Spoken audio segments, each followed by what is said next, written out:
You're driving through the darkness thinking, wow, I can't really make out a whole lot of shapes. I'm not really sure what's around me. I don't know what's here. And things start to come into form little by little. It feels like the creative process of Mother Earth right then and there. Broad brush strokes, and then all of a sudden it's like, whoa, what's that? Whoa, look at that.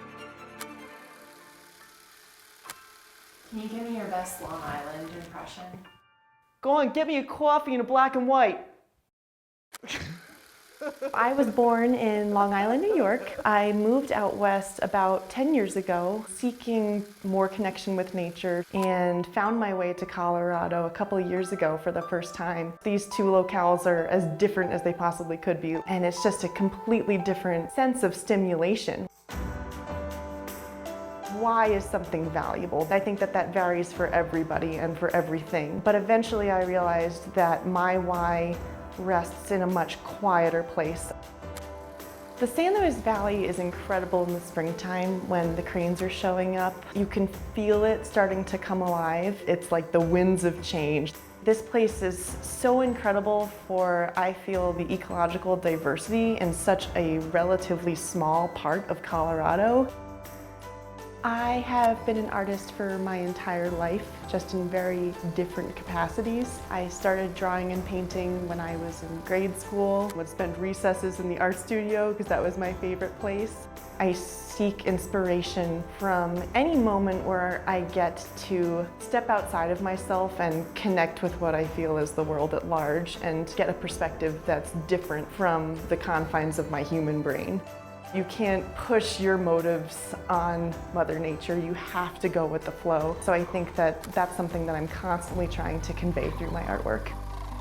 This is my first time ever experiencing the cranes coming through, and it has helped me to tap more in with the spirit of the San Luis Valley than I thought would have been possible. It's really, really amazing getting to see the cranes just sort of with their morning routine. They are still all hunkered down from the night before, and then they start to warm up, like endurance runners just getting ready for a huge day. And then as they take off into the sky, there's just this incredibly powerful collective, just like whoosh, whoosh, and you can like feel it. You get to really experience the movements of nature in conjunction with the seasons. And I think it's a really important reminder for humans as well that it's okay to change. We need to move with nature. We need to move with the seasons. It's incredible to watch them interact with each other and to start to view them as fellow members of our society. And thinking to yourself like, well gosh, like how are they communicating with one another right now? Because it's so obvious that there's this really complex dialogue going on that I have no access to. Something I really wanted to try to communicate was this sort of dance that these guys are doing right in front of us. And also just the connection between the mountains, the water, and then the animals themselves, which is something that's really integral to my artwork all the time, is the interconnection of the environment and the creatures who call it home.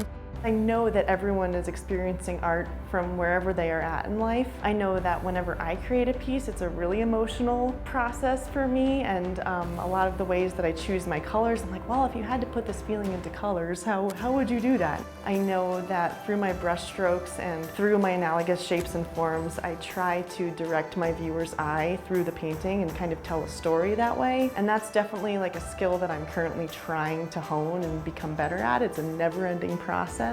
I want my work to serve as a consolation in our really complex, chaotic world. I want folks to remember that there's so much beauty in this planet. Like, we are literally living in paradise if we just take a minute to appreciate it. And I want them to feel connected to it again. And I believe that emotion is the best way to do that. This is my method of communication.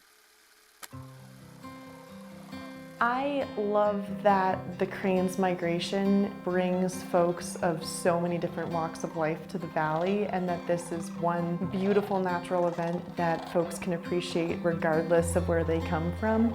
The cranes symbolize harmony and connection and luck in several different cultures. They really do, because look at all of these people who are just bonding and coming together over this event. I think The most incredible thing about getting to view the world through an artist's lens is when you start to appreciate all of the colors that are present in a scene like this. You've got a purple sky over there, and you've got illuminated yellow grass right there. I mean, if I were painting this right now, those are the colors that I would use.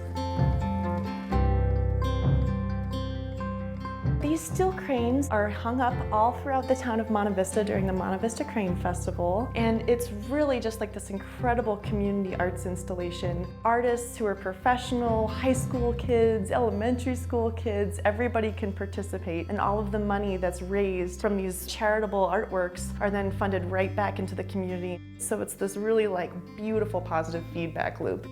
When I get to spend time with someone at a local business and feel like I am genuinely appreciated for being there and for contributing to them and help fulfill their dream, getting to build them up, I love that. It's an immediate sense of ownership over one's community, giving back just by living there. I mean, that's awesome, that's the dream. And all of my artwork has been supported by small businesses. It's all human to human. It's important to think about what is the lasting impact of me here. And why is that important? Because if we lose it, we're never gonna get it back. At least not in our human species lifetime as a whole. Every step that we take, tread lightly. I think that that's my #1 philosophy on living in such a fragile ecosystem.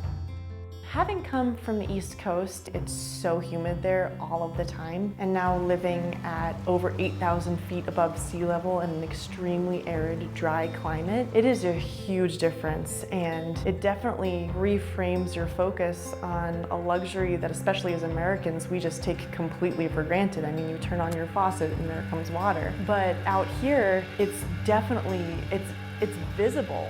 It's scary for all of the wildlife that lives here. It's scary for farmers whose entire business, family support for them and their kids is reliant on the climate and on weather patterns. So it's definitely at the forefront of everyone's focus here and something that we're constantly trying to work with and work around.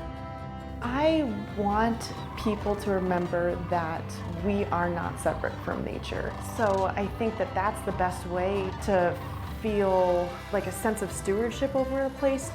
That's my fellow citizen. That's someone that I need to help and support the same way that I support my local small businesses. We're sharing this beautiful community together. It's incredible the well of inspiration that can come from this place that you didn't even know existed. It's infinite. And whether you've been here all of your life or whether you're just showing up like myself, the event never loses its magic. And I think that regardless of who you are or where you come from, it's impossible not to connect with that on a really soulful level.